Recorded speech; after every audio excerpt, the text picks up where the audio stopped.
Hi guys, it's Summers here and welcome to episode 13 of my Road to Glory career mode series with Aston Villa on FIFA 19. For those of you that have been along for the journey, this is the end of the road, this is the end of the first season, and the last match of the season is against Norwich and we're at home at Villa Park. So we're playing five at the back once more with a diamond in midfield. As we open up on the action here in this match against Norwich, you can see that they're playing the ball around quite nicely on the edge of the box as usual.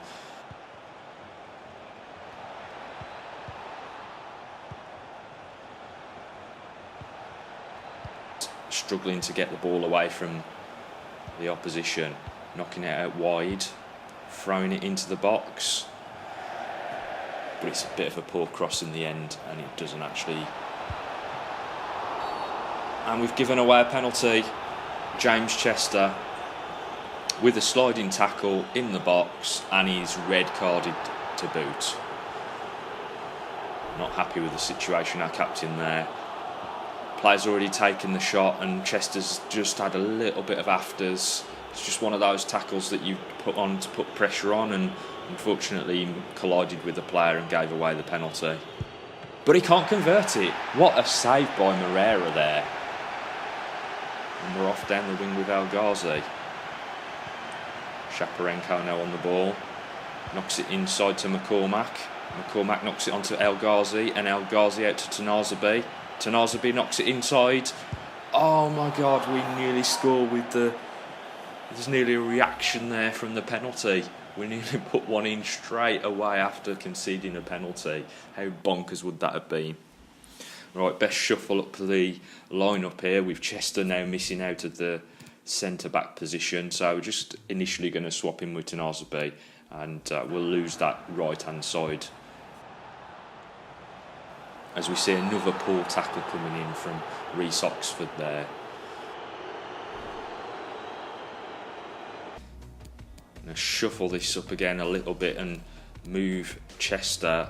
Obviously he's not on the pitch, but move him into that CDM role so that we've got that extra bit of protection at the back. Retain the five players along the back line.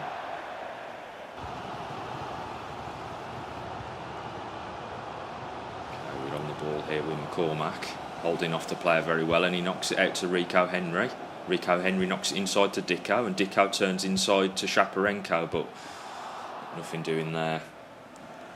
Henry knocks the ball long into Dicko's channel. He's going to chase this in. Deflected away.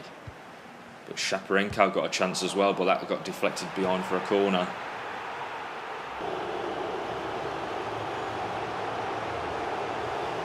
So it's a 0-0, another draw to end the season out. And as we can see, this game's top players were Tanazabi with 3, Moreira with 2, and El Ghazi with 2. Just some notifications here to suggest that we're in the playoff places, so we've got some extra budget allocated to us for the upcoming season, whether we make it into the Premier League or not. As we can see, we're just going to add some training here to the youngsters once more. Santoro, really the player that I'm concentrating on the most though, out of those. Looking forward and yet more training for those particular players.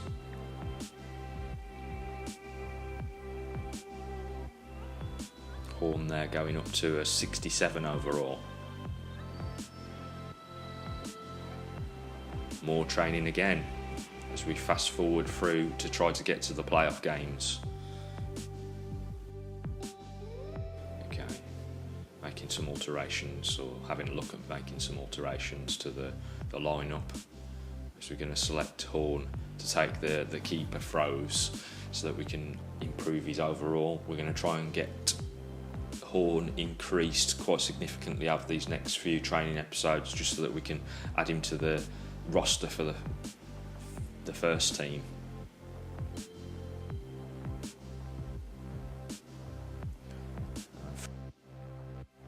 Okay, so we're just going to pick our way through the youth scout reports. But yeah, here's the scout report for France. We've got Xavier Martin. No. We've got Christophe Martin. His overall potential isn't good enough, I'm afraid, to keep him. Belcourt, again, reject him. Lacroix, not sure how you say that, Baptiste anyway. 16-year-old, got an overall potential of 77 to 94, so we'll sign him up. He's worth 400,000, definitely worth putting into the youth academy and trying to train up to see if we can get anything better from him. Having a look at the Ivory Coast players, see if we've found anything out there, and we've got a Czech Toure and we've got a Daniel Ndiaye. Ndiaye is a goalkeeper, a 15-year-old, but he doesn't have the overall potential perhaps that I'm looking for. Both those players I've left on the list, and we'll scout them a little further at this stage though. Having a quick look at the youth academy and seeing how we're making progression there. We've got Nicola Mancini, who has already suggested that he wants to leave unless we sign him. He's a right midfielder and he's worth 450,000, and I've decided we'll sign him. 450,000, we can always sell him off, and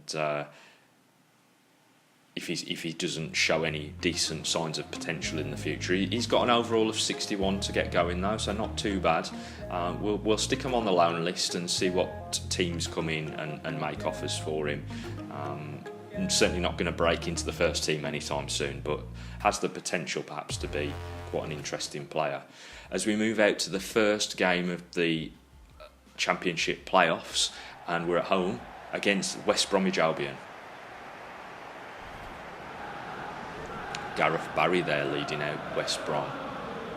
38 years of age, Gareth Barry at this stage. Anyway, moving on to our lineup, and we have Moreira in goal, Henry left back, House, Zagadou, Oxford in centre backs, Tanazabi out right, McGinn, Maitland-Niles, El Ghazi and Grealish in the diamond in midfield, with Codger lining up front. Straight away into the action, and West Bromwich Albion were putting us under a bit of pressure there. We managed to get a free kick about 40 yards out, I'd say. That took the shot. Dwight Gale there really chancing his arm from mega distance. If that had gone in, I would have been astounded. I know the lung shots are OP on this version of FIFA, but come on, that's taking the biscuit. As Moreira there punches the ball out, but he went straight to the West Bromwich Albion. And they've managed to score. Twist inside the bottom. It's just hit it left-footed, straight it past Moreira. Swivel shot. Nothing we could do about that really. They're just knocking the ball around and we can't get anywhere near them. And Dwight Gale's managed to put one away. Moreira there trying his best to get a hand to that shot.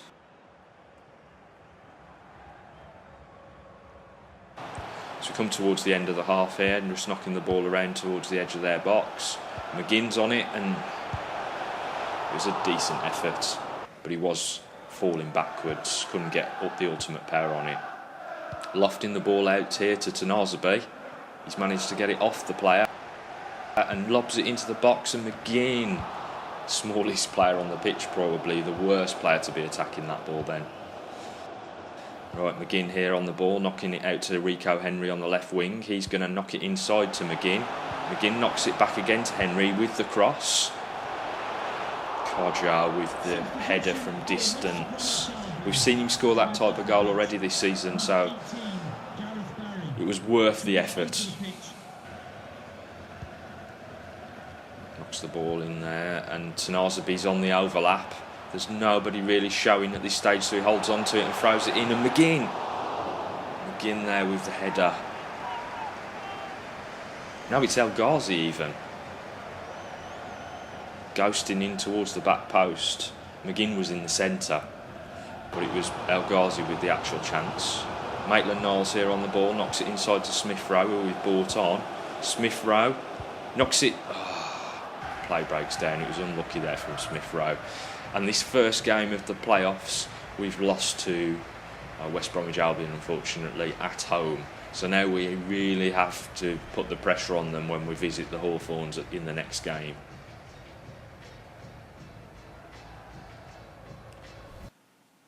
Okay, so the top players of this particular game were Tanazabi with a 5, who got man of the match, El Ghazi with a 3, and Nyland in goal getting 2 points. So this episode's top players are now Tanazabi with 8, El Ghazi with 5, and Nyland with 4. And we're going to move straight on into the replay. And we're at the Hawthorns against West Bromwich Albion once more. We need a victory here to be able to move on into the next stage of the playoffs.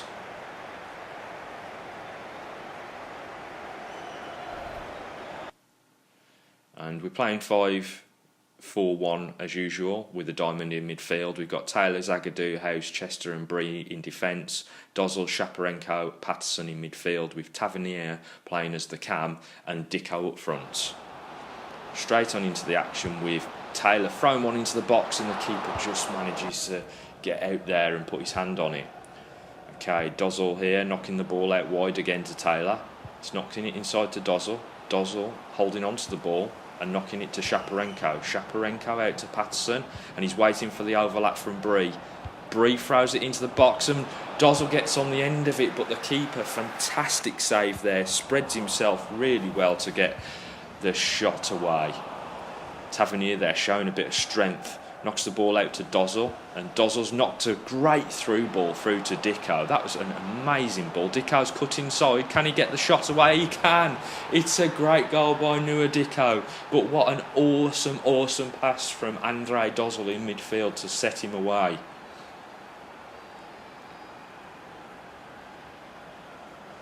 That puts things level in terms of the overall score between us over the two legs. But what a fantastic cutback from Nua Dicko as he smashes the ball into the top corner. Keeper does get a hand on it, but it's not enough to drive it around the post.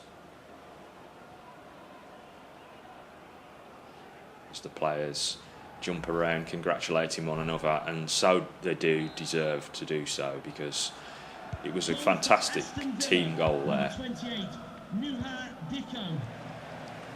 Straight away from the kick-off though, we're under pressure from West Bromwich Albion. Great knock off the ball there by Dicko, and he's knocked it infield to Andre Dozzell. Dozzell's knocked it back, and it's now out to Taylor. Taylor to Dozzell once more. He's becoming a bit of a linchpin in the centre of the midfield there, Dozzell. Tavernier knocks it onto Dicko. What a great ball. And can we get in on the overlap with Taylor? Yes, we can, and he chips it up.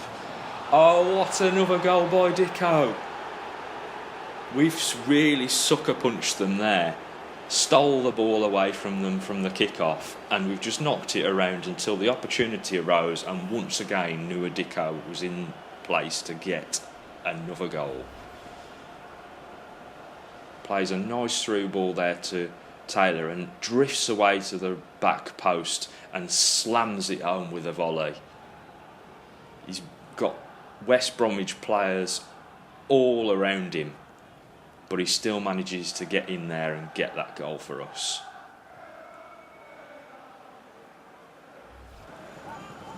Corner here. Keeper's managed to get his hands onto it though, and Shaparenko's heading on out there to try to get that off the West Bromwich Albion player, but he's been muscled off of it. James Bree now under pressure to try to get in and attack that down the channel. Late effort there by West Bromwich Albion. Oh my God, what a save by Maria. Just before half time, it was exactly what we needed, as we see their first attack of the second half unravel there for them. Patterson on the ball, strikes it, and I don't think the keeper knew much about that at all, to be honest. He just seemed to literally put his hands on it and it knocked it wide. More pressure from West Brom, but it's all come to nothing, and we've managed to get through to the next round of the playoff. Be interesting to see who won the opposite fixture and who we get in the next round, as Dicko there, scoring 2 goals in that game, takes the applause from his colleagues from West Bromwich Albion.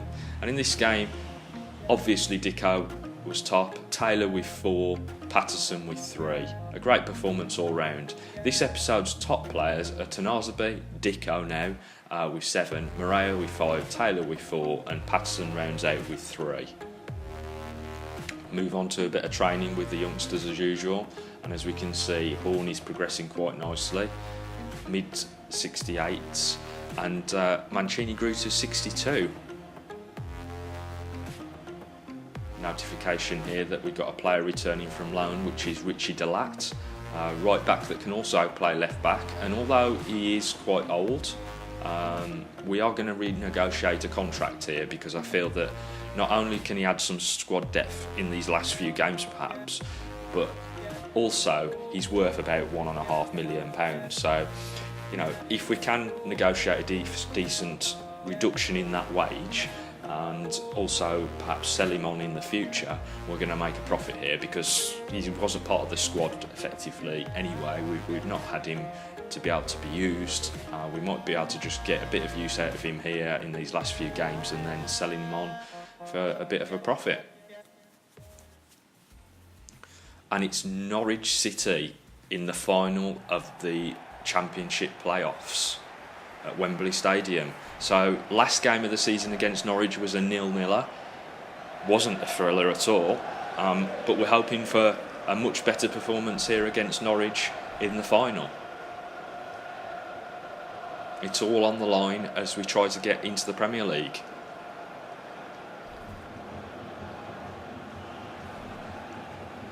Dicko marked out as the player to watch, obviously because he got those 2 goals in the last match that got us through to this stage. Let's have a look at our lineup for this match. So we've got Moreira in goal again, Taylor, Zagadou, House, Chester and Tanazabi at the back, Patterson, Maitland-Niles, El Ghazi in midfield with Grealish in the camp position, and of course Dicko up front, having got man of the match in the last game and scored those 2 goals. But it's Norwich as we enter the action here a few minutes in that have got onto the ball, and they've managed to slot one home from just inside the 18-yard box. That's really put us under pressure now to try to get back in this game. As the Norwich players celebrate, knowing that they've got a goal ahead. Nice back heel there. They've got a goal ahead, and that puts us under a lot of pressure to try to both draw level and then obviously take victory here at Wembley. Okay, so we join the action with Patterson with a long-range effort. That was deflected. Not sure it was actually going to trouble the goalkeeper as such, but it was a good effort from Jamie Patterson from distance. Norwich once more. We missed the tackle there. Very close with that effort on the swivel. Very similar to the Dwight Gale effort in the last match. But he just drags it wide, although Moreira had it covered anyway. Second half. Grealish there on the ball. Knocking it out to Chester. Taylor on the ball now. He's going to knock it inside to Patterson. Patterson to Chester and onto Grealish. Grealish just stubs one onto El Ghazi, and El Ghazi to Dicko. Oh, he's offside anyway. He wouldn't have scored, but he was offside. Good signs here from the start of the second half, straight away from the kick-off. We've got Courtney House on the ball, knocking it inside to Patterson. He's waiting on the ball, knocks it to Chester, and Chester hitting it from distance.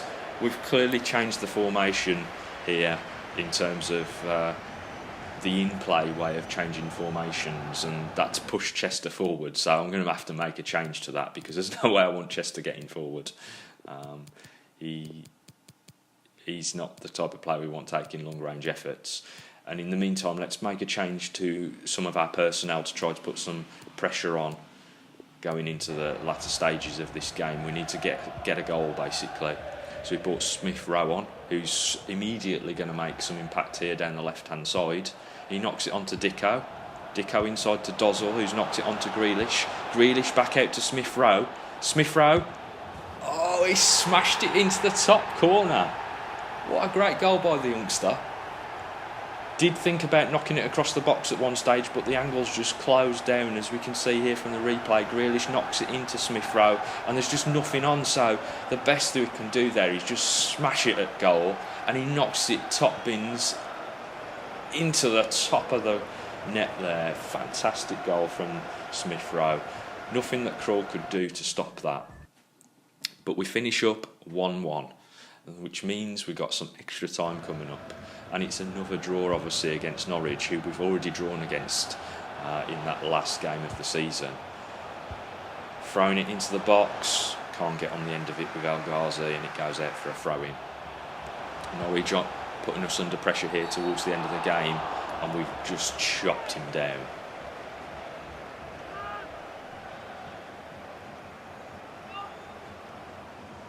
Ref marking out there the 10 yards.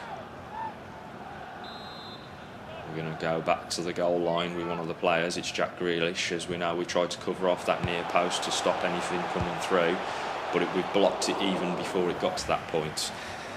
So, it's another penalty shootout, and we all know how the last penalty shootout went, don't we? Nobody wanted to win that one. Have a little bit of a change around here with a bit of personnel so that we got some of the better penalty takers towards the middle and rear end of the lineup. Not everybody we want at the front end. And we're going to go out to the first penalty of the shootout, and we got Moreira in goal trying to stop Norwich City from scoring. Top bins, top left hand corner from the Norwich player as Jack Grealish steps up to take the first penalty for Aston Villa. Slots it home, a great penalty from Jack Grealish. Okay, what can Moreira do here against his opposition? Almost down the middle, and we dive to the left hand side as Dicko steps up for his penalty. He's going to put it down the left hand side, and Krul didn't even move. Great penalty by Dicko. Paslak, player that I've got on my watch list, saved by Moreira. Fantastic save to move out to Jonathan Kodja. You'd put your house on it, wouldn't you? And he's just managed to get it past Krul, who stayed down the centre. Moreira again. Can he save another penalty? No, is the answer to that question. Okay, now we've got El Ghazi stepping up. What can El Ghazi do? Can he convert? No, Tim Krul saves it. It's back to level peggings. We've got 3 penalties scored each, and Fernandez steps up for a miss, but I think Moreira got it covered in anyway. It's all on Smith Rowe. The youngster's got it all on his shoulders. Can he convert? Yes, he can. He's absorbed all of that pressure, and he's got us into the Premier League. Smith Rowe with the goal to take us into extra time and into the penalty shootout, and he's the one that converts to take us through to the Premier League. Takes man of the match and 7 points for this game, with Moreira with 5. This episode's top players end up being Moreira and Tanazabi sharing the title, whereas Smith Rowe got 6 points along with Dicko, and House takes 5. So as we move out to the tail end of this episode, we're obviously going to give the rewards to Moreira and Tanazabi, who clearly took the Player of the Episode award. Obviously Tanazabi's not one of our players, so we're improving somebody who we're not going to actually get next season. The same with Moreira, but you know, those are the rules we set in place, and quite happy to fulfil those. As we get a notification here from the Villa board that we've achieved one of our objectives, which is one of the financial objectives, one of the long-term objectives. We're not going to fulfil the short-term financial objective. We should do the youth development side of things, but we've got a problem in terms of the brand exposure and domestic success. Obviously we failed on because we didn't win we didn't win the championship, but we have got promoted to the Premier League, so I don't see us having a problem securing our job. In the last episode, El Mohammadi won the Player of the Episode award, but we couldn't fulfil his training criteria because he was injured.